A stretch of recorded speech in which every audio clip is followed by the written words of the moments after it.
Hello guys, welcome to in my channel smart study. Guys, आज हम directed of education की तरफ से दी जाने वाली वर्कशीट नंबर 9 करेंगे, जो कि क्लास 6 की है और सब्जेक्ट है सोशल साइंस। ये वर्कशीट 23 अक्टूबर 2020 की है। तो आइए शुरू करते हैं आज की वर्कशीट शुरू करने से पहले प्लीज़ मेरे चैनल को सब्सक्राइब कर दीजिए। तो आइए देखते हैं आज की worksheet, diversity and discrimination struggle for equality. Dear student, depressed class, women, tribes, peasant and social formal fought against inequality along with the form of British rule before independence. Independence से पहले बेटा वुमेन्स, ट्राइब, प्रेजेंट एंड जो social farmer थे, उन्होंने inequality के लिए बहुत सारा जो ब्रिटिश रूल जो इक्वालिटी नहीं दे रहा था, इसके लिए उन्होंने बहुत संघर्ष किया। Every effort has been made to remove any inequality and discrimination for the society to free India. हर एफर्ट यही था कि हर कोई यही चाहता था कि जब इंडिया आज़ाद हो जाएगा, फ्री हो जाएगा, उस समय इनइक्वालिटी, किसी के बीच में भी इनइक्वालिटी ना हो और डिस्क्रिमिनेशन जैसी भावनाएं ना हो। सब क्या हो, सबको समान समझा जाए, इक्वल समझा जाए। Every person in our country has equal right and equal opportunity. हमारी कंट्री में सभी पर्सन को इक्वल राइट्स है और इक्वल अपॉर्चुनिटी है। People are free to choose the work of their choice. जो भी पीपल हैं वो अपना वर्क चूज कर सकते हैं, उन्हें क्या करना है, क्या वो चाहते हैं। People have complete freedom to speak their language. अपनी लैंग्वेज बोलने की उन्हें फ्रीडम है। सेलिब्रेटिंग करने के लिए, फेस्टिवल और एक्सप्रेशन, अपने फीलिंग्स को व्यक्त करने के लिए उनको फ्रीडम दी गई है। उन्हें अपने भाव बोलने के लिए, अपने फेस्टिवल्स बनाने के लिए फ्री रखा गया है। जिस फेस्टिवल को चाहते हैं मना सकते हैं, जो लैंग्वेज वो चाहते हैं वो बोल सकते हैं। The Indian constitution recognize all Indian as equal before the law.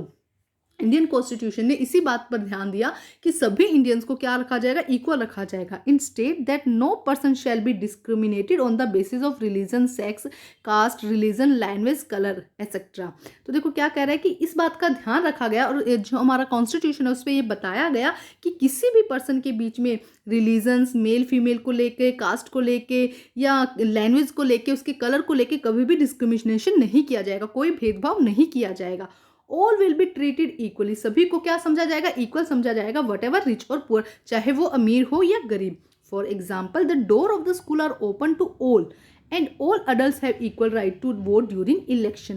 क्या कह रहे हैं कि स्कूल, जैसे कि इसके एग्जाम्पल के तौर पे समझाया गया है, स्कूल सब स्टूडेंट्स के लिए स्कूल ओपन होता है। जो भी बच्चा स्कूल में एडमिशन लेना चाहता है उसका एडमिशन हो जाता है। ऐसा नहीं किया जाता कि ये इस कास्ट का है या इस रिलीजन का है, इस पर हम बिल्कुल भी ध्यान नहीं देते हैं। जो भी बच्चा जिस भी स्कूल में एडमिशन करना चाहता है वहाँ उसका एडमिशन हो जाता है। एंड सेकेंड इज, जितने भी अडल्ट हैं 18 ईयर्स से ऊपर हैं उनको ईजिली क्या हो जाता है, वो इलेक्शन के लिए, सभी को इलेक्शन का जो वोट देने का सबको राइट है, इक्वल राइट है।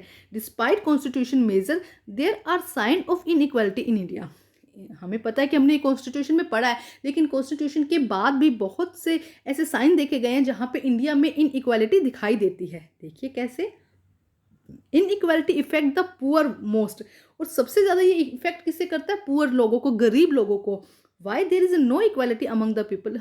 इंडिया में लोगों के बीच में इक्वालिटी क्यों नहीं है? There are some many reason behind it. इसके पीछे बहुत रीजन है, like poverty, lack of resources, discrimination of the basis of religion, caste and gender.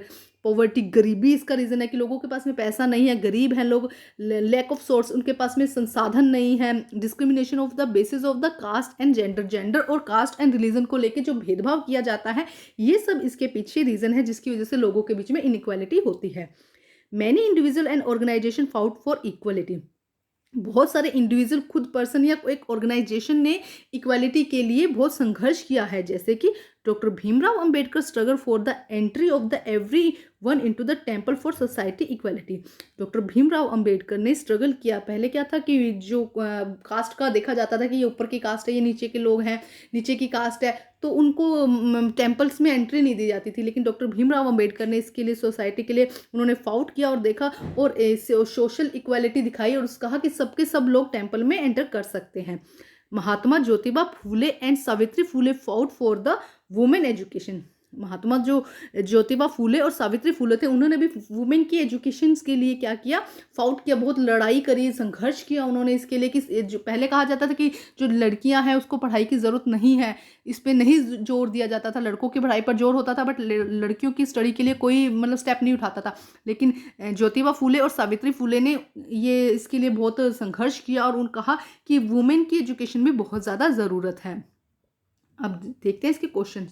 What do you understand by the equality? Equality से आपका क्या मीनिंग है बेटा, बताइए। बहुत अच्छा आंसर है इसका कि देखो यहाँ पे it state that no person shall be discriminated on the basis of religion, sex, caste, religion, language, colour etcetera. All will be treated equal whatever rich और पुअर। तो बेटा फर्स्ट का आंसर आपका ये हो जाएगा, बहुत अच्छे से दिया गया है। एक बार फिर बता देती हूँ, it state there that no person shall be discriminated on the basis of religion, sex, caste, religion, language, colour and all will be treated equally whatever rich और पुअर। ये आपका फर्स्ट क्वेश्चन का answer है बेटा। आइए अब हम next question करते हैं। What are the main causes of the inequality among the people? लोगों के बीच में जो इनक्वालिटी है वो क्यों है, क्या रीज़न है इसका? क्यों? क्योंकि लोग क्या कर रहे हैं बेटा, लोगों को इतना अवेयरनेस नहीं है इसके बारे में कि हमें इक्वलिटी, हमारे जो संविधान है, जो हमारा कॉन्स्टिट्यूशन है, वहाँ पे क्या है, इक्वलिटी है। तो इसका देखिए there are many reason behind it like poverty, lack of resources, discrimination and the basis of religion, caste and gender. तो ये हो जाएगा सेकंड का आंसर। देखिए there are many reason behind, इसके पीछे बहुत सारे रीजन है, poverty, lack of resources, discrimination on the basis of religion and caste and gender. अब हम करते हैं question number third. What kind of the inequality do you see around you? Give some example. आपने अपने आसपास में कभी कुछ इनइक्वालिटी देखी है तो उसके एग्जाम्पल बताइए। तो बेटा देखो, हम भी देखते हैं कि बहुत सारे रिलीजन, कास्ट को लेकर इनइक्वालिटी होती रहती है हमारे आसपास में ना, तो उसी से रिलेटेड आपको यहाँ पे कुछ बताना है। आप सोचिए इसका आंसर क्या हो सकता है। देखो क्योंकि हम यहाँ पे बार बार में इक्वालिटी और इनइक्वालिटी के बारे में रीड कर रहे हैं, तो आइए देखते हैं इसका आंसर बेटा। तो आइए देखते हैं आंसर नंबर 3 बेटा। We see inequality around us on the basis of religion, gender, caste, region, language etcetera. हम देखते हैं कि हम कुछ ग्रुप बन जाते हैं कि अगर ये सेम लैंग्वेज बोल रहे हैं वो इकट्ठे बैठते हैं, दूसरे को अवॉइड करते हैं। तो ये सब क्या होता है, हमारे आसपास में भी ऐसे बहुत से एग्जाम्पल मिल जाते हैं। तो बेटा आप कुछ एग्जाम्पल, अगर आपने कभी देखा है, कुछ एग्जाम्पल भी लिखिए। अदरवाइज इतना इनफ होगा कि we see inequality around us on the basis of the religion, gender, caste, region, language etcetera. और कुछ और इसमें ऐड करिएगा बेटा। मैं जो समझाती हूँ आपको हिंट दे देती हूँ कि आप इस तरह से आंसर लिख सकते हैं, बट आप अपना और भी इसमें आइडिया लगाइए और इसको अपनी एनसीईआरटी से और इसको एक्सटेंड करके लिखिएगा इस आंसर को। आइए करते हैं नेक्स्ट क्वेश्चन। आइए देखिए answer number 4। Give an example with the help of their parents in which one person और a group of few people change the situation of inequality. तो देखिए कुछ पीपल्स के एग्जाम्पल देने बेटा, तो आपकी बुक में यहाँ पे दिया गया है, देखिए आप ये लिख सकते हैं, या इसके अलावा आप और एग्जाम्पल ढूंढिए, कोई आपके आसपास में कोई ऐसा एग्जाम्पल हो। तो देखिए doctor Bhimrao Ambedkar struggle for the entry of the everyone into the temple for social equality and Mahatma Jyoti Phule and Savitribai Phule fought for the women education. तो ये बेटा आपका फोर्थ क्वेश्चन का आंसर हो जाएगा। इसके अलावा बेटा एनसीईआरटी में और ढूंढिए कि आपको कोई और एग्जांपल मिलता है तो आप यहाँ पे वो भी लिख सकते हैं। कोई भी एग्जांपल लिखिए जहाँ पे ऐसा हो अनइक्वालिटी के लिए स्ट्रगल किया गया हो। ठीक है बेटा, तो आज की आपकी वर्कशीट कंप्लीट होती है। वर्कशीट कंप्लीट करके अपने टीचर से चेक कराइए और प्लीज़ मेरे चैनल को लाइक कीजिए, सब्सक्राइब कीजिए और शेयर कीजिए। Thank you students.